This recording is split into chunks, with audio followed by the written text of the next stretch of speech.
A mente da vítima se distrai, a sua desconfiança se aquieta. É aí que você o guia gentilmente para a estrada secundária, a rampa escorregadia por onde ele cai de vez na sua armadilha. A lei observada. 2. Entre 1920 e 1930, os poderosos senhores da guerra na Etiópia começaram a perceber que um jovem nobre chamado Haile Selassie, também conhecido como Ras Tafari, estava vencendo todos eles e prestes a poder se proclamar seu líder, unificando o país pela primeira vez em muitas décadas. A maioria dos seus rivais era incapaz de compreender como este homem fino, tranquilo e delicado tinha conseguido assumir o controle.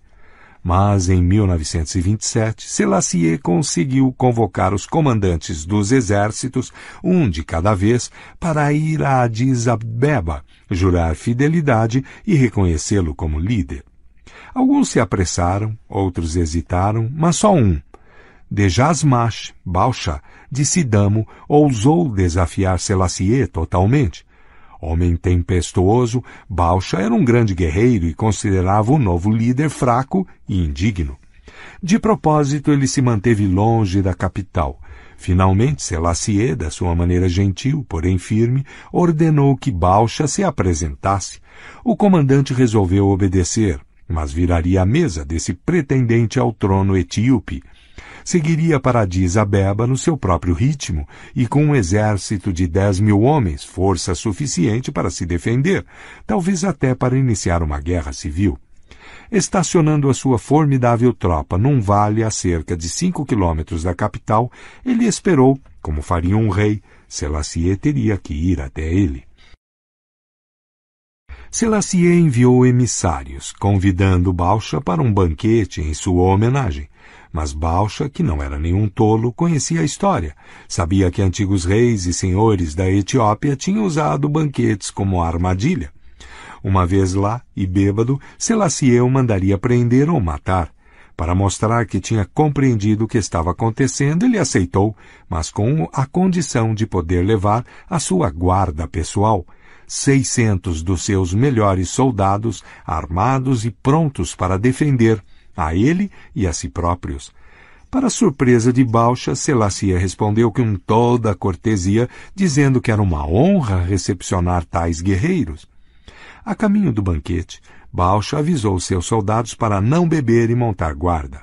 No palácio, Selassie foi gentilíssimo. Tratou Bausha com respeito, como se precisasse desesperadamente da sua aprovação e cooperação. Mas Bausha se recusou a ser seduzido e avisou Selassie que se ele não voltasse ao acampamento ao anoitecer, seu exército tinha ordens para atacar a capital. Selassie reagiu como se tivesse ficado magoado com a sua desconfiança.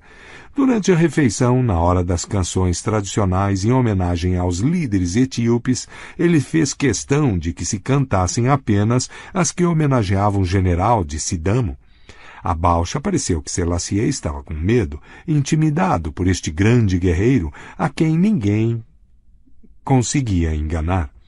Percebendo a mudança, Bausha acreditou que ele é quem daria as cartas no futuro. Ao fim da tarde, Bausha e seus soldados começaram a marcha de volta ao acampamento, em meio a aplausos e salvas de artilharia. Olhando por sobre os ombros para a capital, ele planejou a sua estratégia, como seus marchariam pelas ruas da capital em triunfo dentro de semanas, e Selassie seria colocado no seu devido lugar, a prisão ou o cadafalso. Quando ia se aproximando do acampamento, entretanto, Bausha percebeu que havia algo de muito errado por ali. Onde antes se erguiam tendas coloridas a perder de vista, agora não havia nada. Apenas a fumaça de fogueiras extintas. Que magia infernal era essa? Uma testemunha contou o que tinha acontecido. Durante o banquete, um grande exército, comandado por um aliado de Selassie, tinha entrado no acampamento de Bausha por uma estrada secundária que ele não tinha visto. Este exército não viera para lutar, sabendo que o general escutaria os ruídos de uma batalha e voltaria correndo com os 600 homens de sua guarda pessoal. Selassie armou as suas próprias tropas com cestos de ouro e dinheiro. Elas cercaram o exército de Bausha, decididas a comprar até a última das suas armas. Quem se recusasse era facilmente intimidado. Dentro de poucas horas, toda a força de Bausha estava desarmada e espalhando-se por todas as direções. Percebendo que estava em perigo, Bausha resolveu marchar para o sul com seus 600 soldados para se reorganizar. Mas o mesmo exército que desarmara seus soldados tinha bloqueado o caminho. A outra saída era marchar para a capital, mas Selassie tinha armado um grande exército para defendê-la. Como um jogador de xadrez, ele previu os movimentos de Bausha e lhe deu um xeque-mate. Pela primeira vez, Bausha se rendeu. Em sinal de arrependimento por seu orgulho e ambição, ele concordou em ingressar no mosteiro. Interpretação. Durante todo o longo reinado de Selassie, ninguém conseguiu entendê-lo. Os etíopes gostam de seus líderes violentos, mas Selassie, que vestia a fachada de um homem gentil, amante da paz, durou mais do que qualquer um deles. Jamais zangado ou impaciente, ele atraía suas vítimas com sorrisos amáveis, seduzindo-os com charme e subserviência antes de atacar. No caso de Bausha, Selassie jogou com a prudência do homem a sua desconfiança de que o banquete fosse uma armadilha, o que de fato foi. Mas não uma que ele estava esperando. A sua maneira de acalmar os temores de Bausha, deixar que ele levasse os seus guarda-costas ao banquete, dar-lhe ampla publicidade, permitir que ele achasse que estava controlando a situação, criou uma espessa cortina de fumaça, escondendo a ação real que acontecia a quilômetros de distância. Lembre-se, os paranoicos e desconfiados são os mais fáceis de enganar. Conquiste a sua confiança numa área e você terá a cortina de fumaça que turva a visão deles em outra, deixando que você se aproxime de manso e os arrase com um golpe devastador.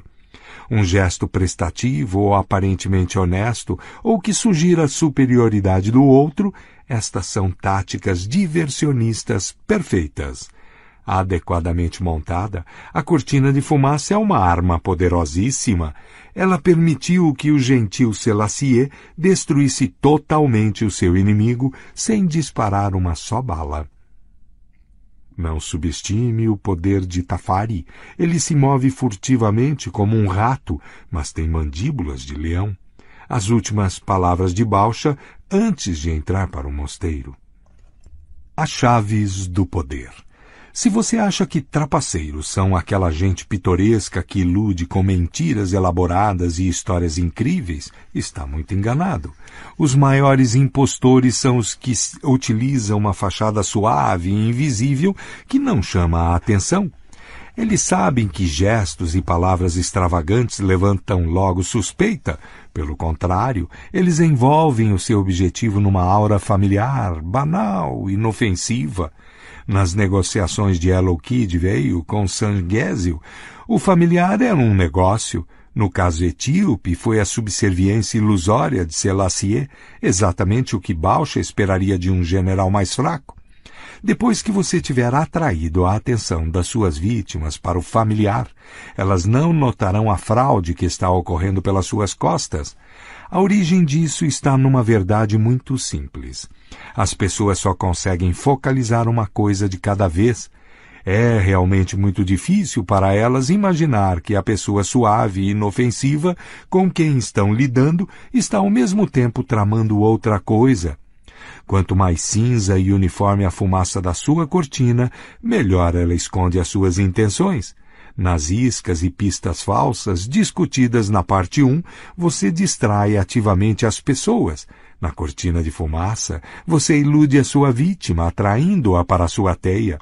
Por ser tão hipnótica, esta é com frequência a melhor maneira de dissimular suas intenções. A forma mais simples de cortina de fumaça é a expressão facial. Por trás de um exterior brando e legível, podem estar sendo tramados todos os tipos de ações violentas e prejudiciais, sem serem percebidas. Esta é uma arma que a maioria dos homens poderosos na história aprendem a usar à perfeição. Dizia-se que ninguém era capaz de ler o rosto de Franklin D. Roosevelt. O barão James Rothschild teve por hábito, durante toda a sua vida, disfarçar o que estava realmente pensando com sorrisos afáveis e olhares indefiníveis.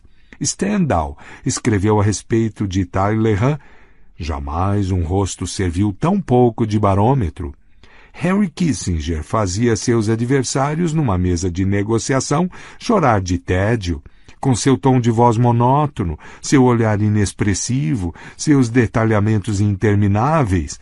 E aí, quando já estavam com o olhar esgazeado, eles os atingia de repente, com uma relação de termos ousados.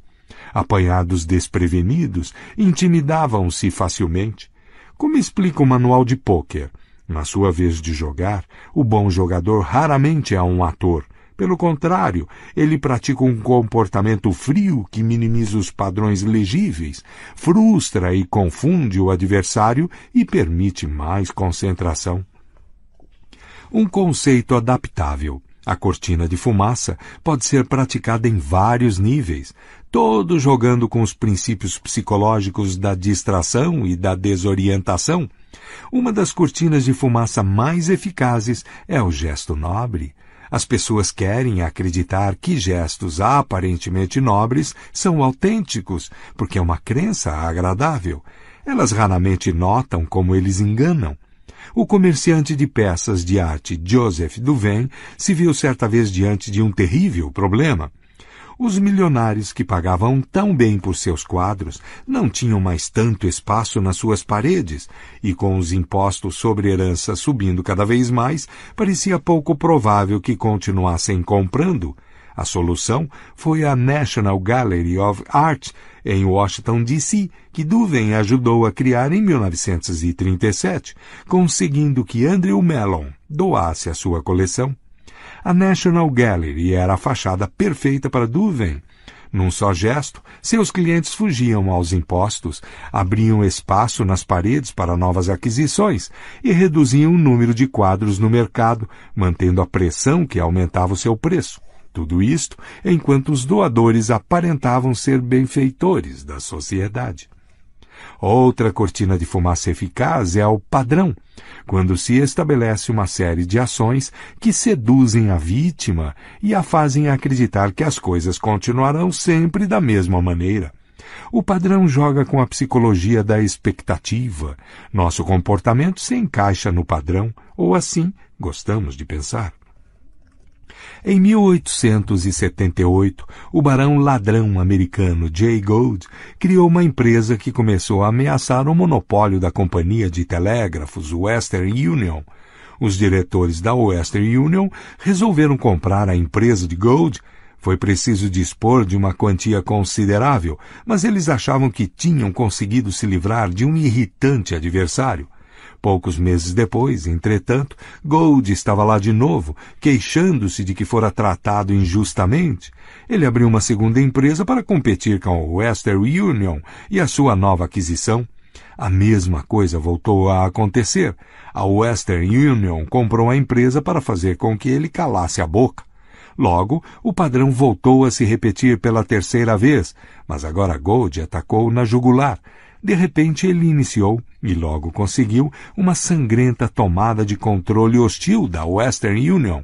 Ele tinha estabelecido um padrão que iludiu os diretores da empresa, fazendo-os achar que o seu objetivo era ser comprado por um preço razoável. Depois de comprar, eles relaxavam e não percebiam que estavam, na verdade, apostando mais alto. O padrão funciona muito bem porque a pessoa se ilude esperando o contrário do que você está realmente fazendo. Outra fraqueza psicológica que serve de base para se construir uma cortina de fumaça é a tendência que as pessoas têm de confundir aparência com realidade. A ideia de que se alguém parece fazer parte do seu grupo é porque faz realmente. Este hábito faz da camuflagem uma fachada muito eficaz. O truque é simples. Você simplesmente se mistura com as pessoas ao seu redor. Quanto mais você se misturar, menos suspeito se tornará. Durante a Guerra Fria das décadas de 1950 e 1960, como hoje se sabe, muitos funcionários públicos britânicos passaram informações secretas para os soviéticos. Ninguém descobriu nada durante anos porque eles eram, aparentemente, sujeitos honestos, tinham frequentado boas escolas e se adequavam perfeitamente ao modelo da rede de ex-alunos de escolas de prestígio. A mistura é a cortina de fumaça perfeita para espionagem. Quanto mais você se misturar, melhor conseguirá disfarçar suas intenções. Lembre-se, é preciso paciência e humildade para apagar as suas cores brilhantes e colocar a máscara da pessoa insignificante. Não se desespere por ter de usar esta máscara apagada. Quase sempre é a sua ilegibilidade que atrai os outros e faz você parecer poderoso. Imagem. A pele da ovelha. A ovelha não saqueia. A ovelha não engana. A ovelha é magnificamente tola e dócil. Com a pele da ovelha nas costas, a raposa entra direto no galinheiro. Autoridade. Já ouviu falar de um general muito hábil que pretende surpreender uma cidadela anunciando seus planos ao inimigo? Oculte os seus propósitos e esconda o seu progresso. Não revele a extensão dos seus objetivos até ser impossível se opor a eles, até terminar o combate. Conquiste a vitória antes de declarar a guerra. Em resumo, imite aqueles guerreiros cujas intenções ninguém sabe, exceto o país destruído por onde eles passaram. Ninon de Lenclos, 1623-1706. O inverso. Não há cortina de fumaça, pista falsa, insinceridade ou outra tática diversionista qualquer que disfarce as suas intenções se você já tiver fama de impostor. Com a idade e o sucesso que você vai alcançando, se torna cada vez mais difícil disfarçar a sua esperteza. Todos sabem que você é dissimulado. Continue bancando ingênuo e corra o risco de parecer um grande hipócrita, o que limitará seriamente seu espaço de manobra. Nesses casos, é melhor assumir, aparentar ser um patife honesto, ou melhor, um patife arrependido. Não só vão admirá-lo por sua franqueza, como, o que é mais estranho e maravilhoso, você vai conseguir continuar com as suas artimanhas. À medida que ia ficando mais velho, P.T. Barnum, o rei da fraude no século XIX, foi aprendendo a aceitar a sua reputação de grande impostor. Num determinado momento, ele organizou uma caça a búfalos em Nova Jersey completa, com índios e alguns búfalos importados. Ele divulgou a caçada como sendo autêntica, mas o resultado foi tão artificial que a multidão, em vez de ficar zangada e pedir o dinheiro de volta, se divertiu muito. Eles sabiam que Barnum trapaceava o tempo todo, era o segredo do seu sucesso, e gostavam dele por isso. Aprendendo a lição, Barnum parou de esconder as suas artimanhas, chegando até a revelar suas fraudes numa autobiografia. Como escreveu Kierkegaard, o mundo quer ser enganado. Finalmente, embora seja mais sábio distrair a atenção dos seus propósitos, apresentando um exterior suave e familiar, há momentos em que o gesto colorido, visível, é a tática diversionista correta. Os grandes charlatões saltimbancos da Europa nos séculos XVII e XVIII usavam o humor e o divertimento para iludir suas plateias. Deslumbrado com o espetáculo, o público não percebia as verdadeiras intenções dos charlatões. Assim, o próprio astro charlatão aparecia na cidade numa carruagem negra, puxado por cavalos negros. Palhaços, funâmbulos e artistas de espetáculos de variedade o acompanhavam, atraindo o povo para suas demonstrações de elixires e poções milagrosas. O charlatão fazia o divertimento parecer o assunto do dia, quando, na verdade, o assunto do dia era a venda dos elixires e poções milagrosas. Espetáculos de divertimento são, nitidamente, excelentes artifícios para dissimular as suas intenções, mas não podem ser usados indefinidamente. O público se cansa e desconfia e acaba percebendo o truque. Pessoas poderosas com exteriores afáveis, por outro lado, os Talleyrand, os Rothschild, os Selassie, podem praticar suas dissimulações no mesmo lugar a vida inteira. Seu ato não se desgasta e raramente levanta suspeitas. A cortina de fumaça colorida deve ser usada com cautela, portanto, e só na ocasião certa. Notas. Jeú, rei de Israel, finge adorar o ídolo Baal. Ajuntou Jeú a todo o povo e lhe disse: Acabe serviu pouco a Baal, Jeú, porém, muito o servirá. Pelo que chamai-me agora todos os profetas de Baal, todos os seus servidores e todos os seus sacerdotes. Não falte nenhum, porque tenho grande sacrifício a oferecer a Baal.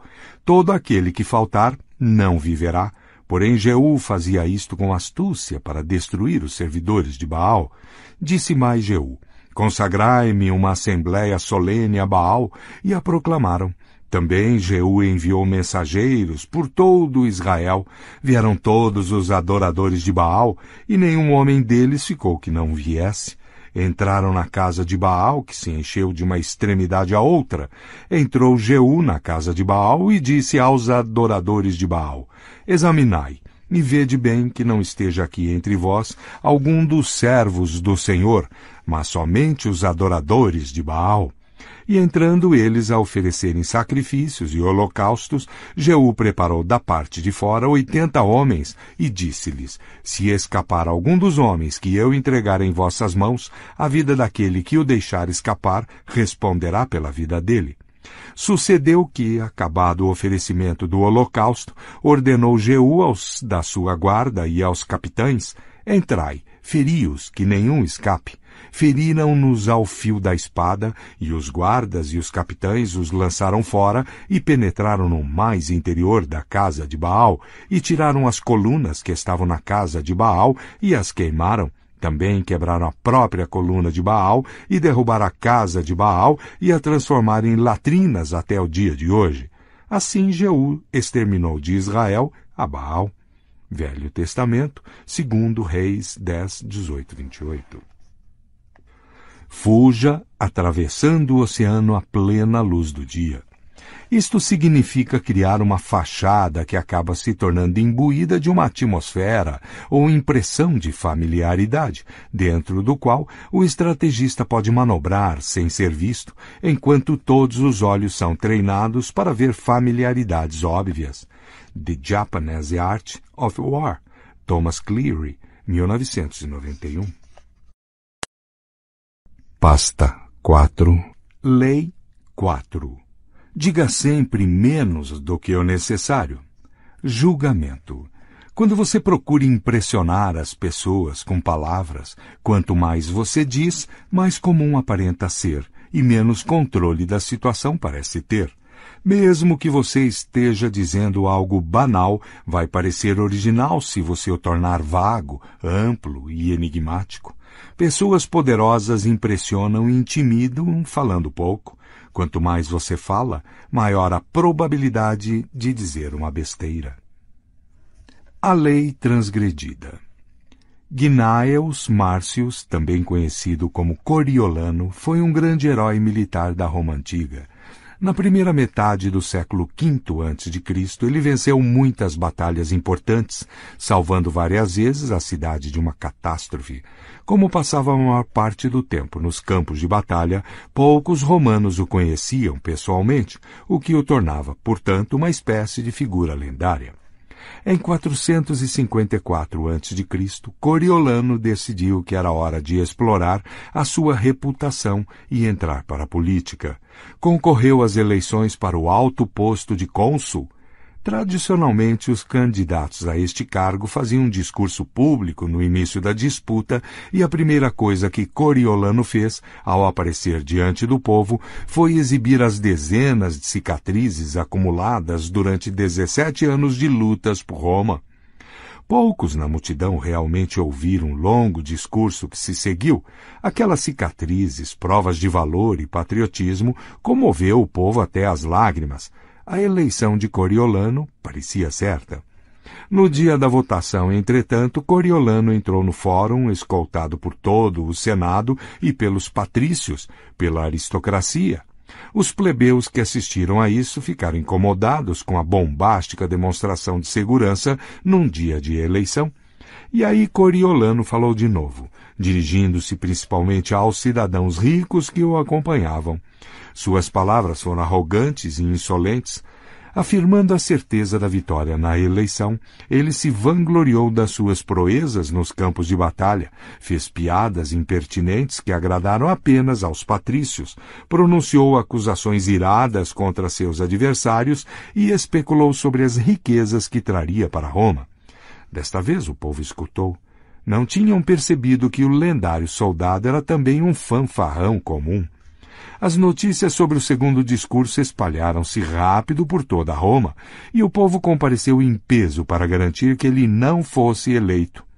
Derrotado, Coriolano voltou para o campo de batalha, amargurado e jurando se vingar dos plebeus que haviam votado contra ele. Semanas depois, um grande carregamento de grãos chegou em Roma. O Senado estava disposto a distribuir o alimento para o povo, de graça, mas quando eles estavam se preparando para votar a questão, Coriolano surgiu em cena e tomou a palavra. A distribuição, argumentou ele, teria um efeito nocivo sobre a cidade em geral. Vários senadores pareceram se convencer disso, e a proposta de distribuição foi posta em dúvida. Coriolano não parou por aí. Seguiu condenando o próprio conceito de democracia, defendeu a ideia de se livrar dos representantes do povo, os tribunos, e entregar o governo da cidade aos patrícios. Quando as palavras do último discurso de Coriolano chegaram aos ouvidos do povo, a sua ira não teve limites. Os tribunos foram enviados ao Senado para exigir que Coriolano se apresentasse diante deles. Coriolano recusou. Rebeliões estouraram por toda a cidade. O Senado, temendo a ira do povo, finalmente votou a favor da distribuição dos grãos. Os tribunos se tranquilizaram, mas o povo continuou exigindo que Coriolano falasse com eles e pedisse desculpas. Se ele se arrependesse e concordasse em guardar para si mesmo as suas opiniões, teria permissão para voltar ao campo de batalha. Coriolano se apresentou mais uma vez diante do povo, que o escutou em extasiado silêncio. Ele começou devagar e suave, mas, conforme o discurso prosseguia, foi ficando cada vez mais grosseiro. E, novamente, lá estava ele insultando com veemência.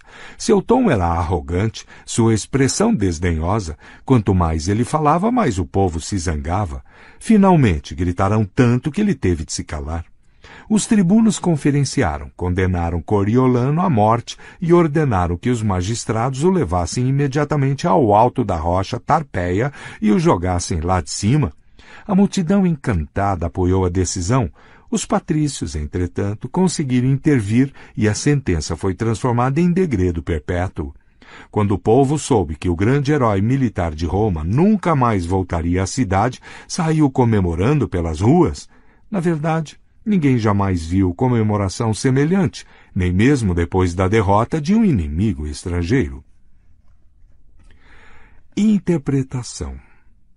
Antes de entrar para a política, o nome de Coriolano evocava respeito. Seus feitos nos campos de batalha o mostravam como um homem de grande bravura. Como ele era pouco conhecido pelos cidadãos de Roma, lendas de todos os tipos foram sendo acrescentadas ao seu nome. Mas assim que ele apareceu diante dos cidadãos romanos, manifestando suas opiniões, toda essa grandeza e mistério se foi. Ele se gabava e esbravejava como um soldado comum, insultava e injuriava o povo como se sentisse ameaçado e inseguro. De repente, ele não era aquilo que o povo imaginava. A discrepância entre a lenda e a realidade foi uma decepção muito grande para os que gostariam de acreditar nele como um herói. Quanto mais Coriolano falava, menos poderoso parecia. A pessoa que não consegue controlar suas palavras mostra que não tem controle sobre si mesma e não merece respeito.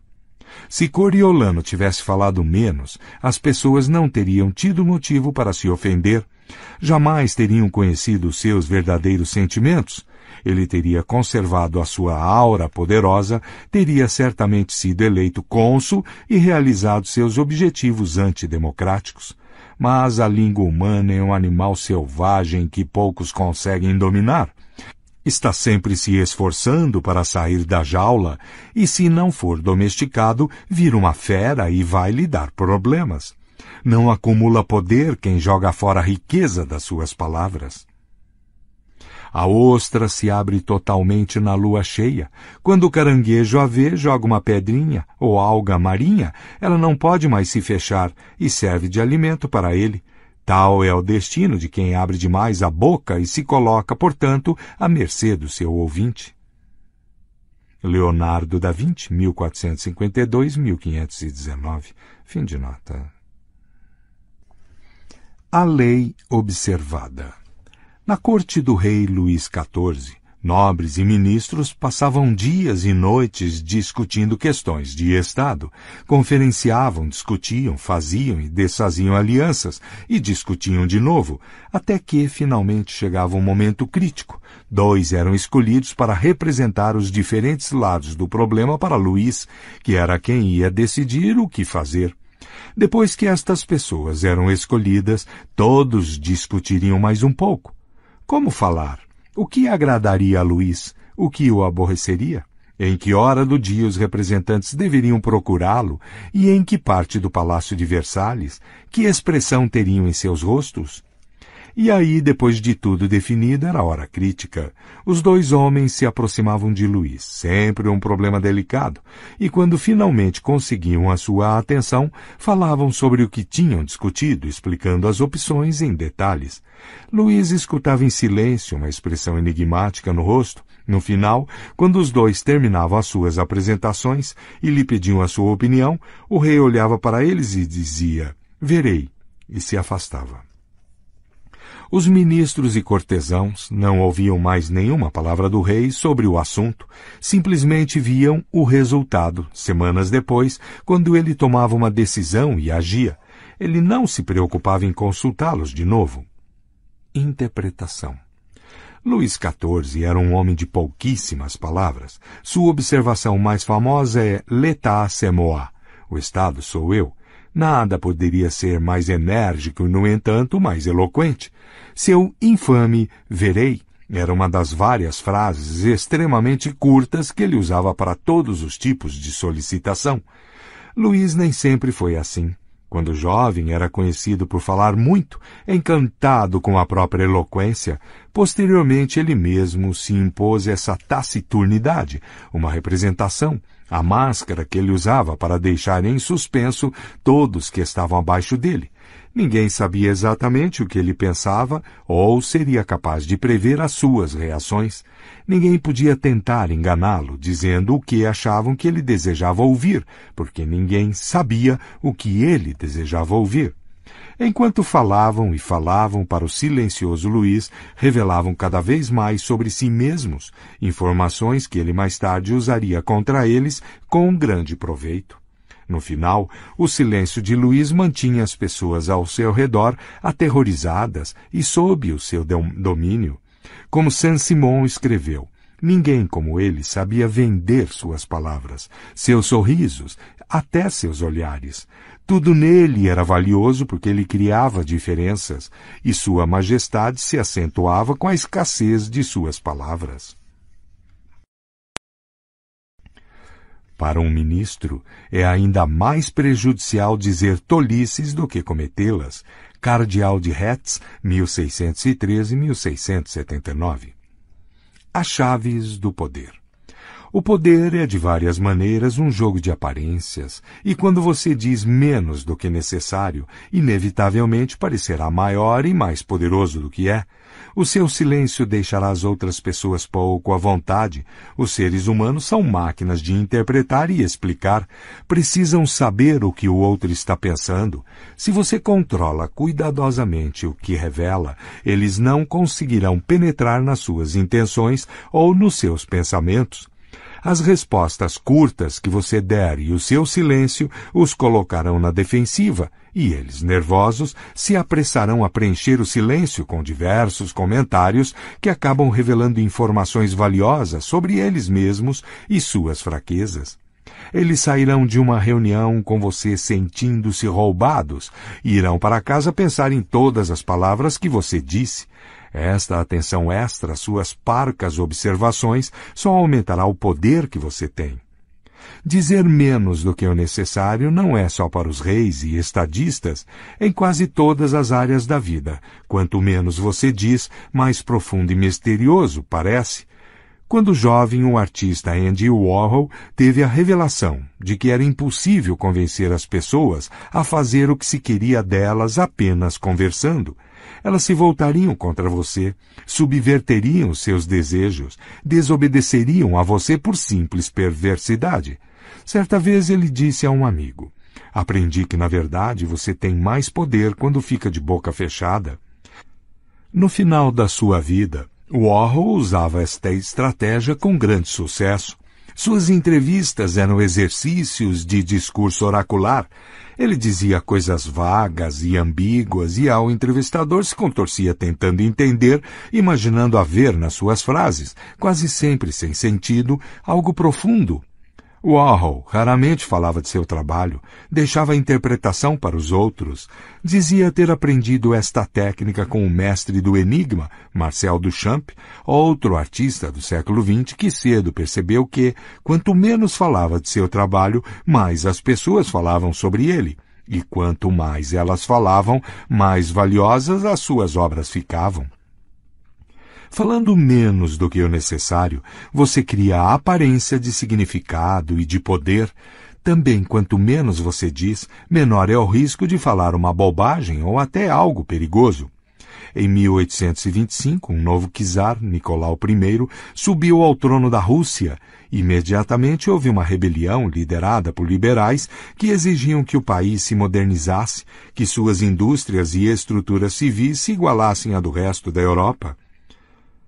Esmagando brutalmente esta revolta, a insurreição de dezembro, Nicolau I condenou à morte um de seus líderes, Kondrat Ryleyev. No dia da execução, Ryleyev subiu ao patíbulo, a corda no pescoço.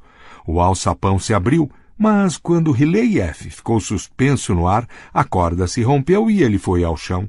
Na época, essas ocorrências eram sinal de providência ou vontade divina e quem se salvasse da morte dessa forma costumava ser perdoado. Quando Ryleyev se levantou, sujo e arranhado, mas acreditando que estava com o pescoço a salvo, gritou para a multidão: "Estão vendo? Na Rússia não sabem fazer nada direito, nem mesmo uma corda." Um mensageiro seguiu imediatamente para o Palácio de Inverno com a notícia do enforcamento que não tinha acontecido. Apesar de irritado com essa reviravolta frustrante, Nicolau I começou a assinar o perdão, mas aí Ryleyev disse alguma coisa depois deste milagre? O czar perguntou ao mensageiro. "Senhor", o mensageiro respondeu, "ele disse que na Rússia não se sabe nem fazer uma corda." "Nesse caso", disse o czar, "vamos provar o contrário." E rasgou o perdão. No dia seguinte, Ryleyev foi para a forca de novo. Desta vez a corda não se partiu. Aprenda a lição. As palavras, depois de pronunciadas, não podem ser tomadas de volta. Mantenha-as sob controle. Cuidado particularmente com o sarcasmo. A satisfação momentânea que se tem dizendo frases sarcásticas será menor do que o preço que se paga por ela. Imagem. O oráculo de Delfos. Quando as pessoas consultavam o oráculo, a sacerdotisa pronunciava algumas palavras enigmáticas que pareciam muito importantes e significativas. Ninguém desobedecia às palavras do oráculo. Elas tinham poder sobre a vida e a morte. Autoridade. Não abra a boca antes dos seus subordinados. Quanto mais você permanecer calado, mais rápido os outros começam a dar com a língua nos dentes. Quando eles movem os lábios e dão com a língua nos dentes, eu posso compreender suas verdadeiras intenções. Se o soberano não é misterioso, os ministros terão oportunidade de se aproveitar. Han Fei-tse, filósofo chinês, século III a.C. O inverso. Há momentos em que não é sensato ficar calado. O silêncio pode despertar suspeitas e até insegurança, especialmente nos seus superiores. Um comentário vago e ambíguo pode expor você a interpretações com as quais não contava. Ficar em silêncio e dizer menos do que o necessário são técnicas que devem ser praticadas com cautela, portanto, e na ocasião certa.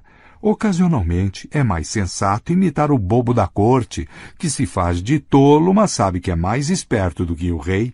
Ele fala e distrai todo mundo, ninguém desconfia de que ele não é tão tolo assim.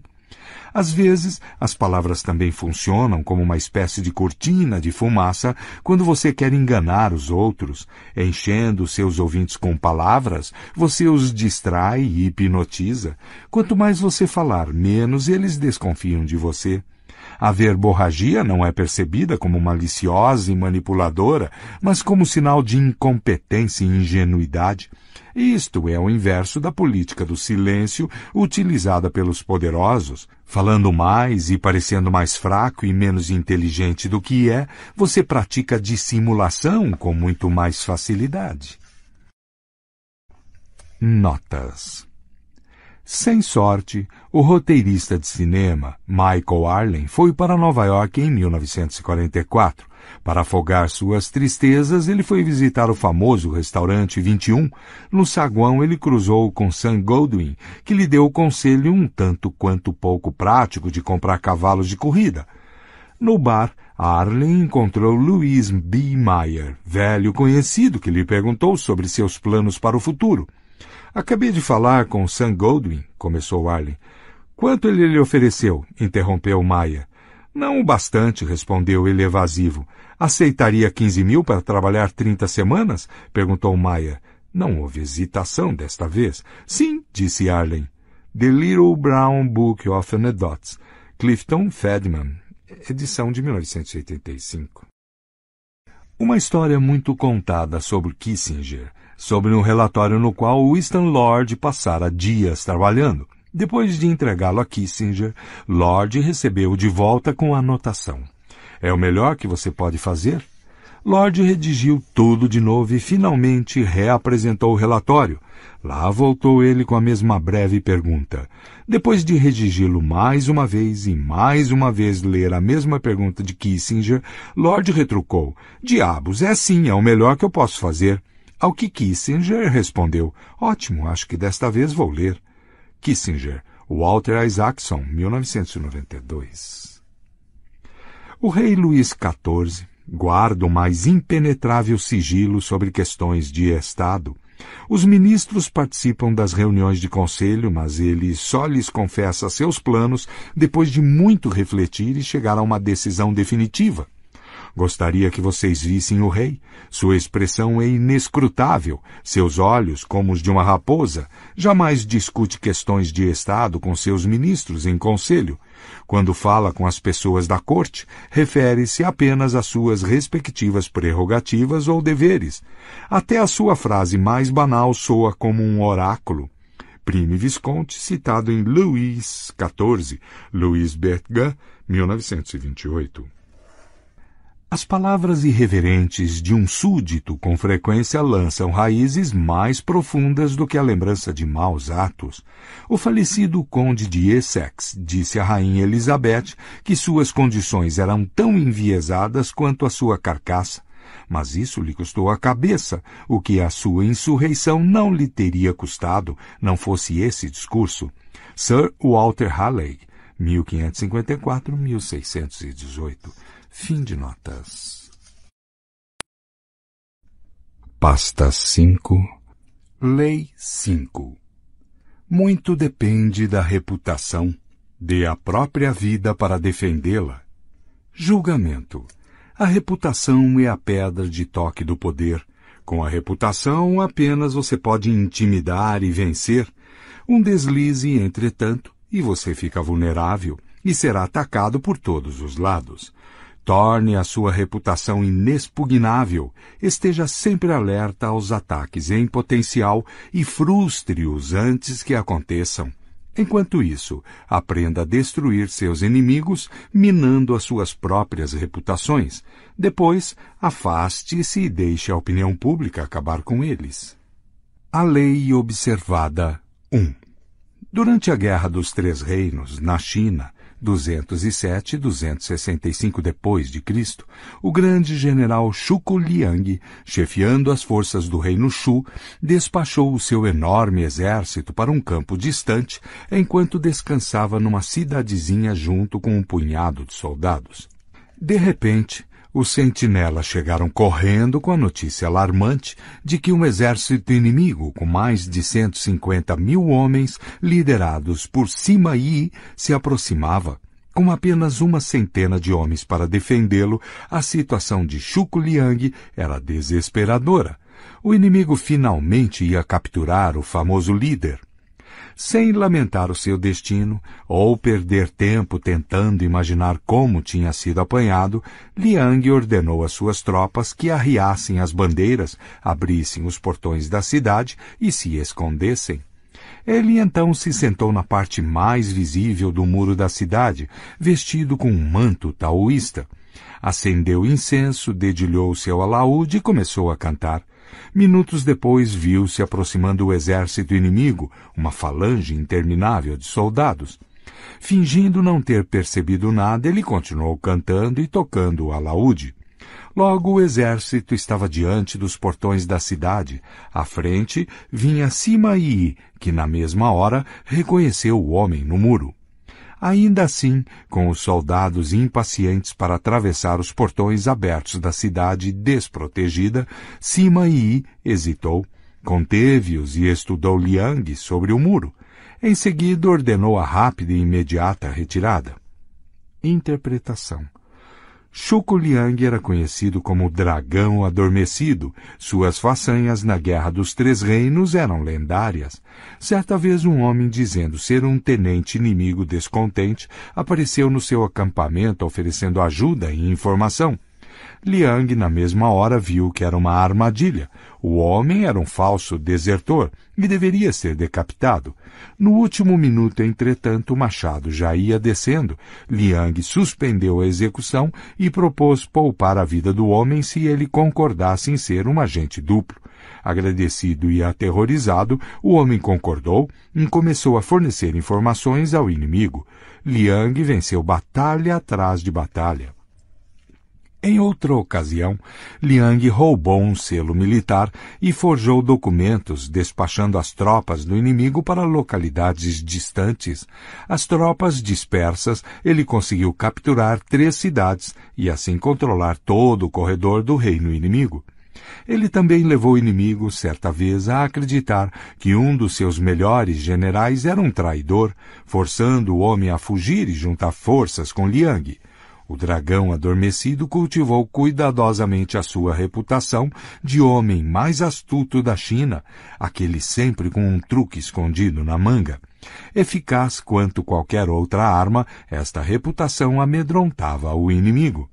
Sima Yi tinha lutado contra Shuku Liang dezenas de vezes e o conhecia bem. Quando ele chegou à cidade vazia, com Liang rezando em cima do muro, ficou atordoado. O manto taoísta, o canto, o incenso, aquilo tinha que ser um jogo de intimidação. O homem, evidentemente, estava brincando com ele, desafiando-o a cair numa armadilha. O jogo era tão óbvio que por um momento Yi chegou a pensar que Liang estava realmente sozinho e desesperado, mas ele tinha tanto medo de Liang que não ousou se arriscar.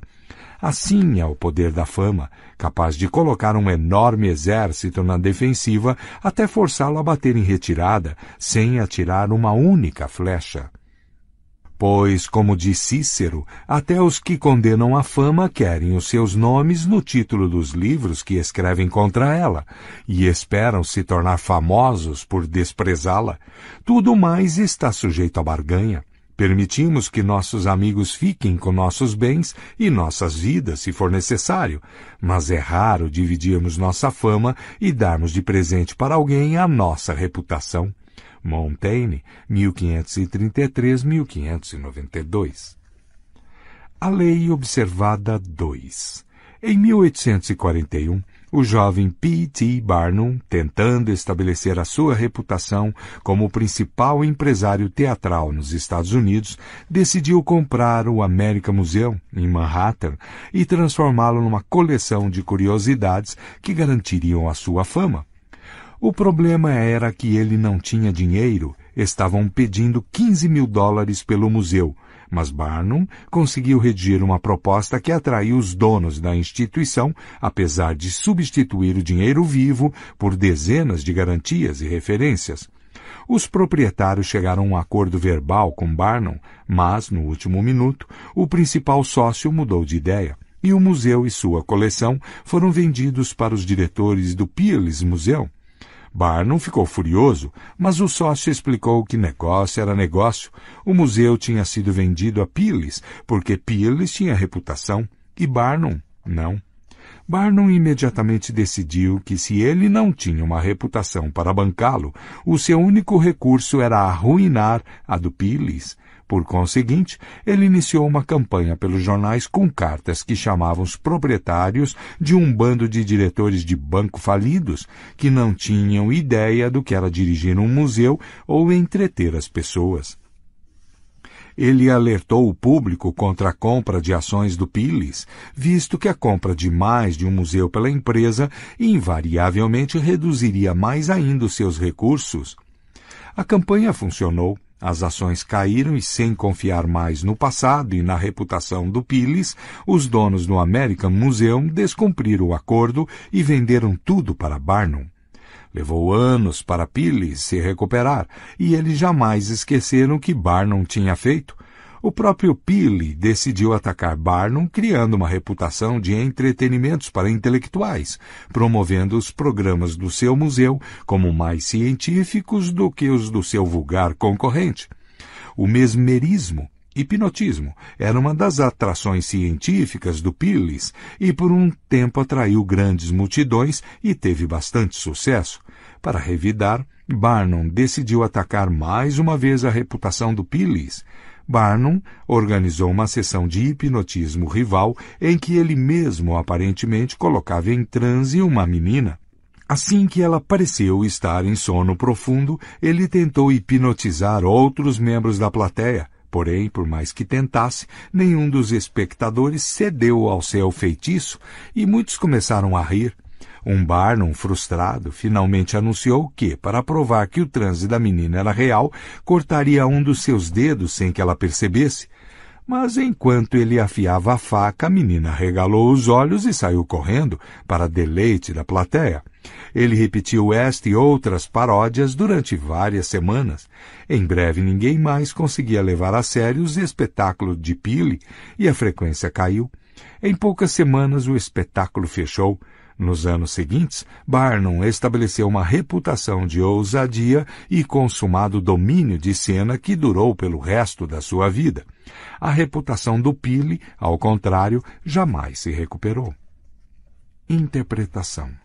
Barnum usou duas táticas diferentes para arruinar a reputação do Peale. A primeira foi simples. Semeou dúvidas quanto à estabilidade e solvência do museu. A dúvida é uma arma poderosa. Quando você a levanta com boatos insidiosos, seus adversários ficam num dilema terrível. Por um lado, eles podem negar a boataria, podem até provar que partiu de você, mas uma camada de suspeita permanece, porque tanto desespero para se defender? Talvez o boato tenha alguma verdade. Se, por outro lado, eles tomarem um caminho mais fácil e ignorarem você, as dúvidas não refutadas aumentarão ainda mais. Feito corretamente, espalhar boatos pode enfurecer e desestabilizar tanto seus rivais que, defendendo-se, eles cometerão inúmeros erros. Esta é a arma perfeita para quem não pode começar contando com a própria reputação. Quando já tinha sua própria fama, ele usou a segunda tática mais suave, a sessão de hipnotismo, de mentira, e ridicularizou a do rival. Esta também teve muito sucesso quando você já tem uma sólida base de respeito. Ridicularizar o seu adversário ao mesmo tempo o coloca na defensiva e melhora sua própria reputação. A difamação e o insulto flagrante são fortes demais neste ponto. Eles são feios e podem magoar você mais do que ajudar. Farpas gentis e chacotas, no entanto, sugerem que você tem noção suficiente do seu próprio valor para dar umas boas risadas às custas do seu rival.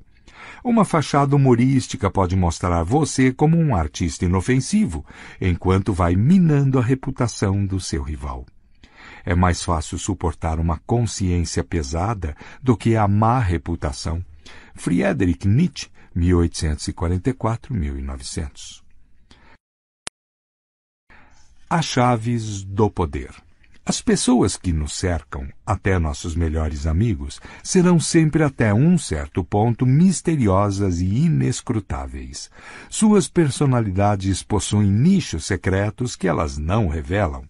Se ficarmos pensando muito nisso, o mistério dos outros pode ser uma coisa incômoda, porque tornaria impossível para nós julgar realmente as outras pessoas.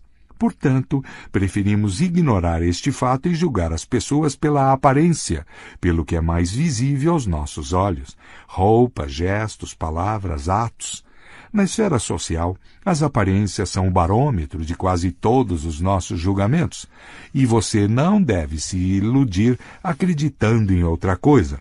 Um escorregão em falso, uma estranha ou repentina mudança na sua aparência pode se mostrar desastroso.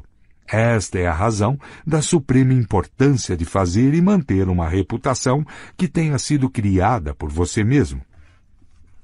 Essa reputação o protegerá do perigoso jogo das aparências, distraindo os olhos inquisidores dos outros e impedindo que eles saibam como você é realmente, e dando a você um certo controle sobre como o mundo o julga, uma posição poderosa. A reputação tem um poder mágico. Com um só golpe da varinha, ela pode dobrar a sua força, pode também fazer as pessoas fugirem de você em disparada. Se as mesmas ações parecem brilhantes ou horríveis, depende inteiramente da reputação de quem as praticou. Na antiga corte chinesa do reino Wei, havia um homem chamado Mi-Tzu Hsieh, que tinha fama de suprema civilidade e gentileza. Ele se tornou o favorito do governante. A lei em Wei dizia que aquele que viajar escondido na carruagem do governante terá os pés cortados. Mas, quando a mãe de Mi-Tzu Hsieh ficou doente, ele usou a carruagem real para visitá-la, fingindo ter autorização para isso. Quando o governante descobriu, disse: como Mi-Tzu Hsieh é cumpridor dos seus deveres, por sua mãe ele até se esqueceu de que estava cometendo um crime que o faria perder os pés.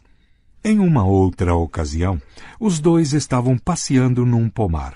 Mi-Tzu Hsieh começou a comer um pêssego que ele não ia conseguir comer inteiro e deu ao governante a outra metade. O governante observou: você me ama tanto que até se esquece do gosto da própria saliva e me deixa comer o resto do pêssego. Mais tarde, entretanto, os cortesãos invejosos, espalhando o boato de que Mi-Tzu Hsieh era dissimulado e arrogante, conseguiram prejudicar a sua reputação. O governante passou a ver as suas atitudes sob uma nova luz. Este sujeito, certa vez, viajou na minha carruagem sob a falsa alegação de que estava autorizado por mim. Ele contou aos cortesãos com raiva e, de outra feita, me deu um pêssego comido pela metade, pelas mesmas atitudes que tinha encantado o governante quando ele era o favorito. Mi-Tzu Hsieh agora teve que pagar. O destino dos seus pés dependia unicamente da força da sua reputação. No início você deve se esforçar para criar uma reputação por uma qualidade importante, seja generosidade, honestidade ou astúcia. Esta qualidade o colocará em evidência e fará com que falem de você. Aí então faça com que o maior número possível de pessoas conheça a sua reputação. Sutilmente, entretanto, tome cuidado para construí-la aos poucos e sobre bases firmes, e veja como ela se espalha como fogo selvagem. uma sólida reputação aumenta sua presença e exagera sua força sem que você precise gastar muita energia. Ela também pode criar uma aura ao seu redor que infunde respeito, até medo. Nas lutas no deserto da África do Norte, durante a Segunda Guerra Mundial, o general alemão Erwin Rommel tinha fama por sua astúcia e pelas manobras dissimuladas que eram o terror de todos que o enfrentavam.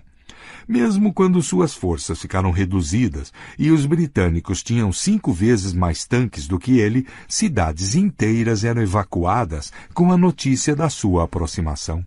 Como se diz, a sua fama inevitavelmente chega antes, e se ela inspira respeito, grande parte do trabalho já estará feito quando você entrar em cena ou pronunciar uma simples palavra. O seu sucesso parece predestinado por seus triunfos no passado. Grande parte do sucesso da diplomacia de vai-vem de Henry Kissinger baseava-se na sua fama de nivelador de diferenças. Ninguém queria parecer tão irracional que Kissinger não pudesse controlar. Um tratado de paz parecia um fato consumado assim que o nome de Kissinger era envolvido nas negociações. Faça com que a sua reputação seja simples e baseada numa qualidade autêntica. Esta única qualidade, a eficiência, digamos, ou a sedução, torna-se uma espécie de cartão de visita que anuncia a sua presença e enfeitiça os outros. A fama de honestidade permitirá que você pratique todos os tipos de fraudes. Casanova usava sua reputação de grande sedutor para abrir caminho para suas futuras conquistas. As mulheres que escutavam falar de seus poderes ficavam cheias de curiosidade e queriam descobrir por elas mesmas o que o fazia ter tanto sucesso no amor. Talvez você já tenha manchado a sua reputação e não possa mais criar outra. Sendo assim, é prudente associar-se com alguém cuja imagem se contraponha à sua, usando o bom nome dessa pessoa para limpar e melhorar o seu. É difícil, por exemplo, limpar a reputação de desonesto sozinho, mas um modelo de honestidade pode ajudar. Quando P.T. Barnum quis limpar a sua fama de promover espetáculos vulgares, ele trouxe a cantora Jane Lind da Europa. A sua reputação era de alta classe, estelar, e a turnê pela América, patrocinada por Barnum, melhorou muito a imagem dele. Da mesma forma, os grandes barões ladrões na América do século XIX, durante muito tempo não conseguiram se livrar da fama de crueldade e mesquinharia. Só depois que começaram a colecionar peças de arte e nomes como Morgan e Frick se tornaram permanentemente associados aos de Da Vinci e Rembrandt, eles conseguiram melhorar a sua imagem desagradável. Reputação é um tesouro que deve ser cuidadosamente colecionado e guardado. Especialmente quando você está começando, deve protegê-la rigidamente, prevendo todos os ataques. Quando ela estiver sólida, não fique com raiva ou na defensiva com os comentários difamadores de seus inimigos. Isso revela insegurança, falta de confiança na sua reputação. Pegue o caminho mais fácil e jamais demonstre desespero na hora de se defender. Por outro lado, o ataque à reputação de outro homem é uma arma poderosa, particularmente se você tem menos poder do que ele. Ele tem muito mais a perder numa disputa como essa, e a sua própria reputação, ainda pequena, é um alvo pequeno quando ele tenta atirar de volta. Barnum usou essas campanhas com grande eficácia no início da carreira, mas esta tática deve ser praticada com habilidade. Você não deve parecer interessado numa vingança mesquinha. Se você não for esperto na hora de prejudicar a reputação do seu inimigo, estará inadvertidamente arruinando a sua. Thomas Edison, considerado o inventor que controlou a eletricidade, acreditava que um sistema viável deveria se basear na corrente contínua, DC, quando o cientista sérvio Nikola Tesla pareceu ter conseguido criar um sistema baseado na corrente alternada, AC. Edison ficou furioso. Ele decidiu acabar com a reputação de Tesla, fazendo o público acreditar que o sistema AC era inerentemente inseguro e Tesla responsável por promovê-lo. Com este objetivo, ele capturou animaizinhos domésticos de todos os tipos e os eletrocutou, matando-os com uma corrente AC. Não bastando isso, em 1890, ele conseguiu que as autoridades da prisão do estado de Nova York procedessem à primeira execução de um condenado à morte com choque elétrico, usando uma corrente AC. Mas todas as experiências de eletrocução realizadas por Edison tinham sido com pequenas criaturas. A carga era muito fraca e o homem ficou só meio morto. Na execução, que talvez tenha sido a mais cruel autorizada pelo Estado no país, o procedimento teve de ser repetido. Foi um espetáculo horrível. Embora a longo prazo, o que subsistiu foi o nome de Edison. Na época, sua campanha prejudicou mais a sua própria reputação do que a de Tesla. Ele se retraiu. A lição é simples. Não exagere em ataques como este, porque chamará mais atenção para sua própria índole vingativa do que para a pessoa que você está difamando. Quando a sua própria reputação é sólida, use táticas mais sutis, como a sátira e o ridículo, para enfraquecer o seu adversário enquanto você se mostra um charmoso brincalhão. O poderoso leão brinca com o camundongo que cruza o seu caminho. Qualquer outra atitude prejudicaria a sua temível reputação. Imagem. A mina de diamantes e rubis. Você cava e encontra, e sua riqueza está garantida. Proteja-a com a própria vida. Ladrões e assaltantes surgirão de todos os lados. Não considere garantida a sua riqueza e renove-a constantemente. O tempo diminuirá o seu brilho e enterre-a onde não possa ser vista. A autoridade. Portanto, eu desejaria que o cortesão defendesse o seu valor inerente com habilidade e astúcia e garantisse que, onde quer que chegue como estrangeiro, seja precedido por uma boa reputação, pois a fama que parece apoiar-se nas opiniões de muitos favorece uma certa fé inabalável no valor de um homem, o qual, em seguida, é facilmente reforçado nas mentes já predispostas e preparadas. Baldassare Castiglione, 1478-1529. Ou inverso. Não há inverso. A reputação é crítica. Não há exceções a esta lei. Talvez não se importando com o que as pessoas pensem a seu respeito, você ganhe fame de insolente e arrogante, mas esta por si só é uma imagem valiosa. Oscar Wilde a usou com grande proveito. Visto que temos de viver em sociedade e depender da opinião alheia, nada se ganha negligenciando a própria reputação. Quando você não se preocupa com a maneira como as pessoas o veem, está deixando que os outros decidam isso por você. Seja dono do seu próprio destino e também da sua reputação. Notas. Os animais atingidos pela peste. Uma assustadora epidemia enviada à Terra pela intenção divina de manifestar a sua fúria a um mundo pecador, nomeando-a corretamente, a peste, aquele frasco de virulência de Aqueronte, caiu sobre todos os animais. Nem todos morreram, mas todos estavam quase mortos e nenhum mais tentava encontrar novo combustível que alimentasse as chamas bruxuleantes da vida. Nenhum alimento excitava os seus desejos, lobos e raposas não vagavam mais em busca de presas inofensivas e indefesas, e o pombo não se acasalava com a pomba, pois o amor e a alegria tinham desaparecido.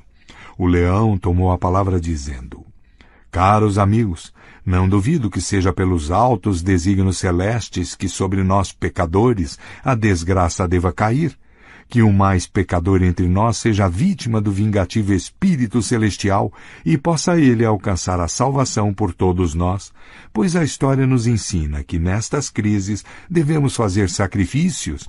Sem ilusões e com um olhar severo, examinemos nossas consciências.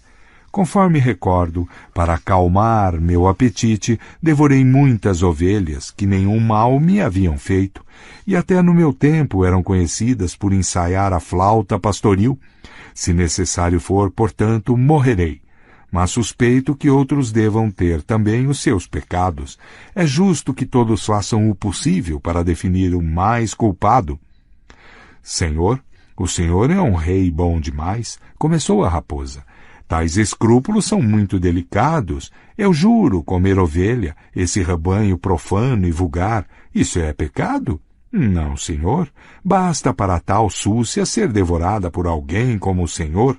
Enquanto dos pastores podemos dizer que eles mereceram tudo de pior que já tiveram. Deles é o grupo que sobre nós, animais, conspira uma frágil e sonhada influência.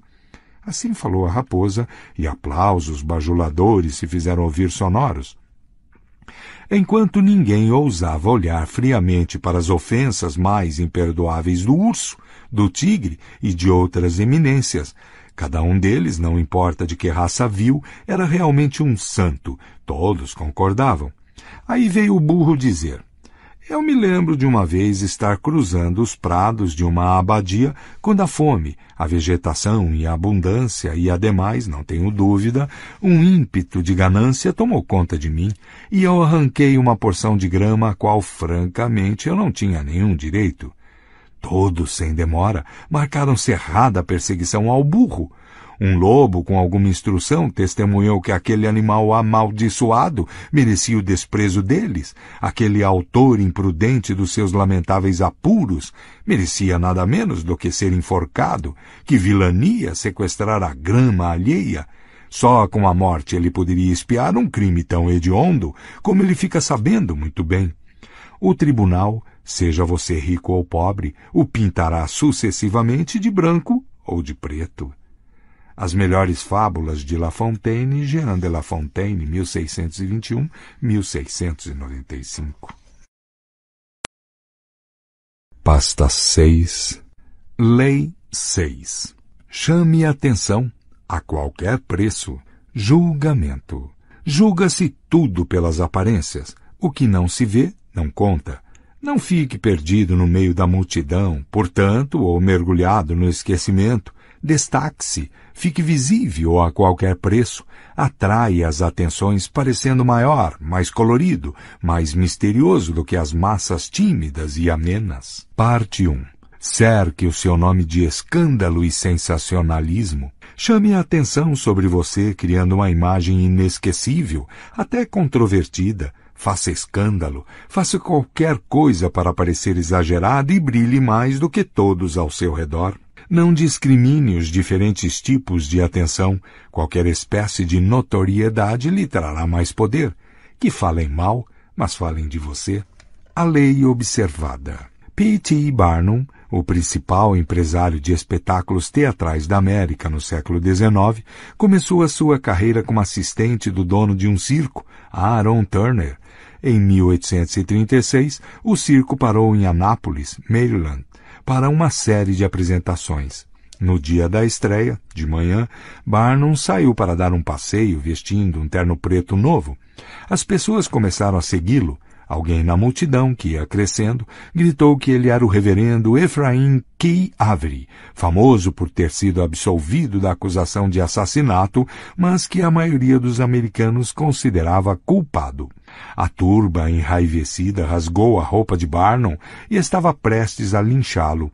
Depois de apelos desesperados, Barnum finalmente os convenceu a segui-lo até ao circo, onde ele mostraria a sua identidade. Uma vez lá, o velho Turner confirmou que tudo tinha sido uma piada. Ele mesmo tinha espalhado o boato de que Barnum era Avery. A multidão se dispersou, mas Barnum, que escapou de morrer, não achou graça. Ele queria saber o que teria levado seu patrão a fazer essa brincadeira. Meu caro Barnum, respondeu Turner, foi tudo pelo nosso bem. Lembre-se, o que precisamos para garantir o sucesso e a notoriedade.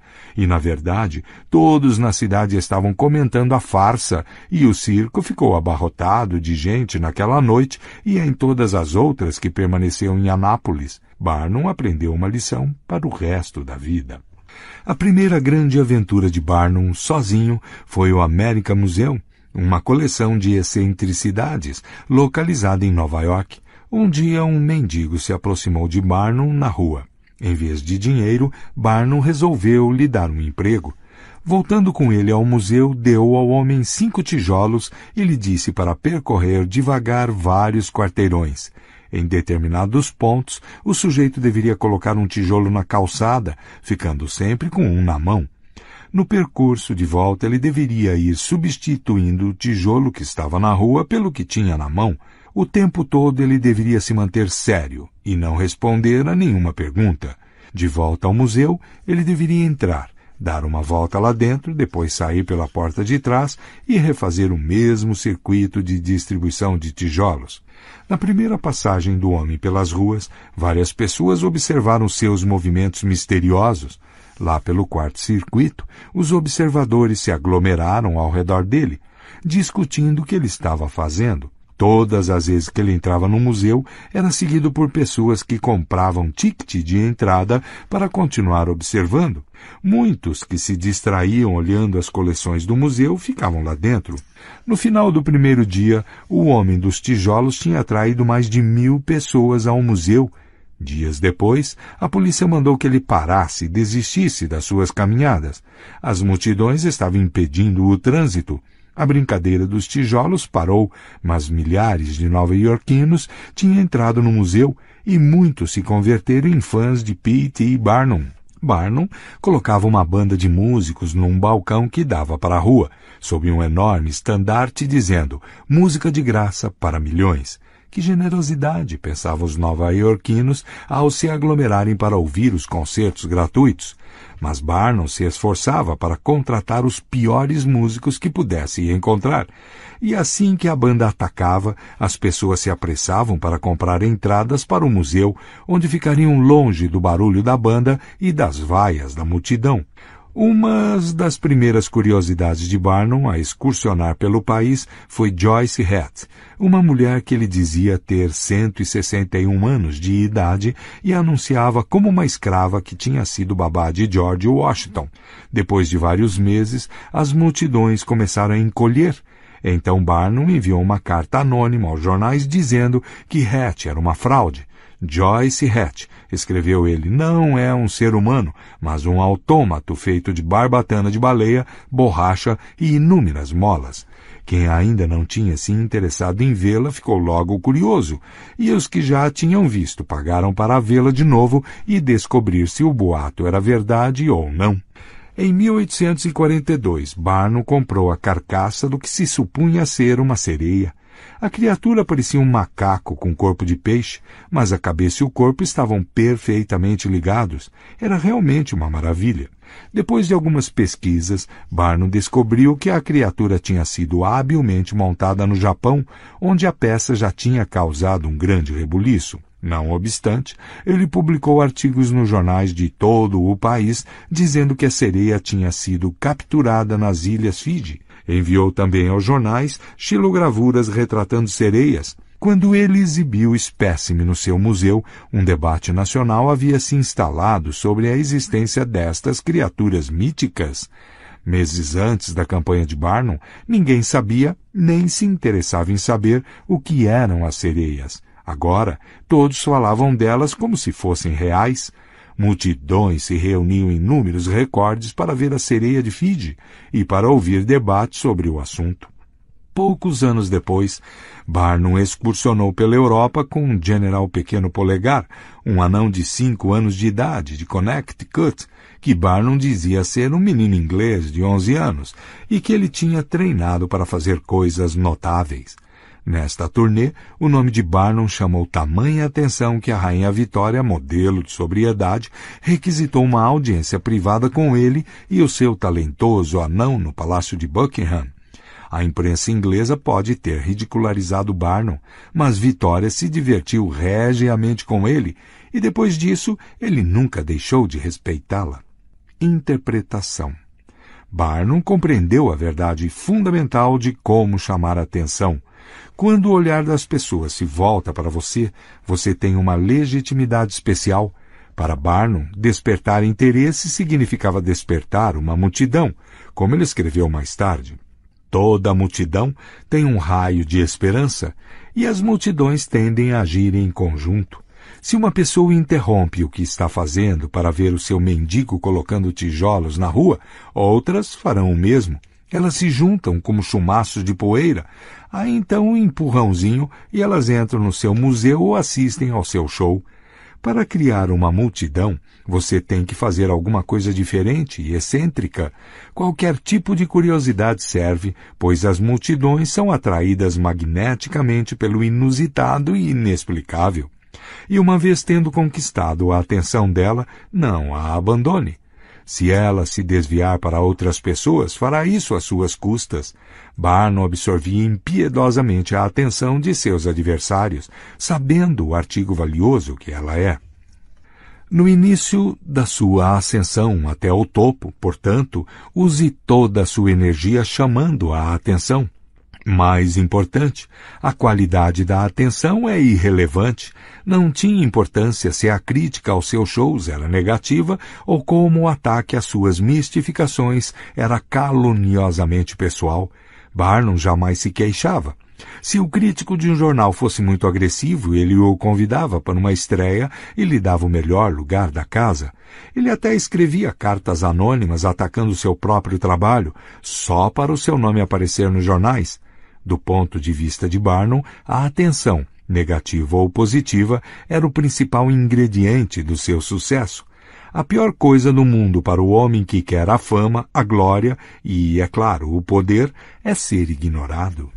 Se acontecer de o cortesão participar de uma luta num espetáculo público como uma justa, deve assegurar que o seu cavalo esteja belamente ageazado, que ele mesmo esteja adequadamente vestido, com divisas apropriadas e expedientes engenhosos para atrair o olhar dos espectadores em sua direção com tamanha certeza quanto o ímã atrai o ferro. Baldassare Castiglione, 1478-1529. As chaves do poder. Brilhar mais do que as pessoas que estão ao seu redor não é uma habilidade inata. Tem de se aprender a chamar a atenção, com tanta certeza quanto o ímã atrai o ferro.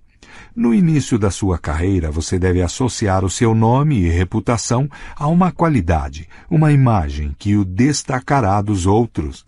Esta imagem pode ser algo como um estilo de se vestir característico ou um cacoete da personalidade que diverte as pessoas e elas comentam. Uma vez estabelecida a imagem, você tem uma aparência, um lugar no céu para a sua estrela. É um erro comum imaginar que esta sua aparência peculiar não deva ser polêmica, que ser atacado é uma coisa ruim. Nada está mais longe da verdade.